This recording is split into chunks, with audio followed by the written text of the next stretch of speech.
Joining us this morning, we have Billings Police Department Chief Rich St. John joining us, and we're talking about crime this morning, of course, and some of the recent activity focusing specifically on shootings here in the city. I mean, we have, actual crimes carried out, people reporting they're hearing gunshots. So can you tell us, have you been able to pinpoint any reason for this increase in shootings?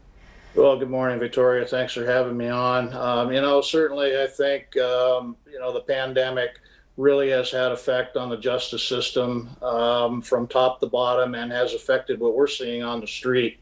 A lot of the stressors that have come about, economics, people losing jobs, methamphetamine, of course, is prevalent. We've seen increases in uses of that. We've seen increases in alcohol. And then when you combine that with a lot of weapons out there and a lot of people, getting into disagreements and arguments, and we've before the pandemic have seen a propensity to use weapons. Back in the day, it was a fist fight, now it's a knife and a gun, and so those are a lot of things that we're dealing with. If there's an upside to that, in kind of a twisted way, most of the gun violence and acts of violence that we see, they know each other. There's some sort of relationship. It's a drug deal gone bad. It's a disagreement over something. We have very, very few random acts of violence. Off the top of my head, 2 attempted carjackings, and then we had a road rage last week. But other than that, everything else, there's been a relationship. Yeah, we're fairly, I guess if you want to call it, fortunate in that way that we're not seeing that random gunfire around the city. And as far as keeping up with all this, how's the department handling that?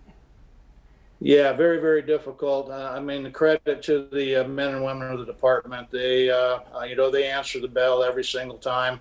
So far, all but 2 of our homicides have been solved, and we had 22 last year, which is over 100% higher than the highest number was in 2015 and 11.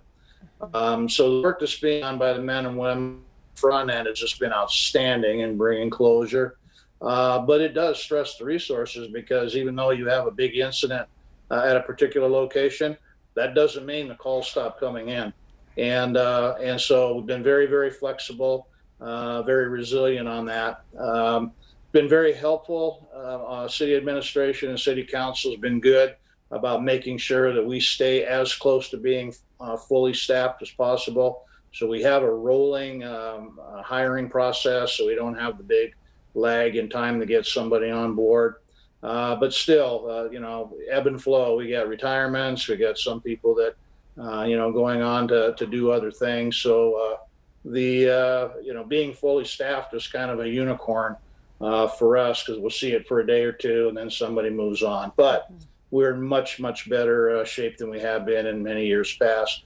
The efficiency and effectiveness study has been done and completed, and we're looking through that. Obviously, there's some recommendations for additional resources, and along with that it's a money deal.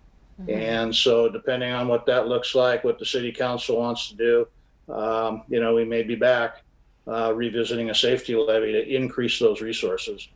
All right. Well, Chief St. John, thank you so much for joining us this morning. We appreciate all the information and your insight on what's going on around the city. Thank you so much. Thank you for having me. Yep. We'll be right back after this break.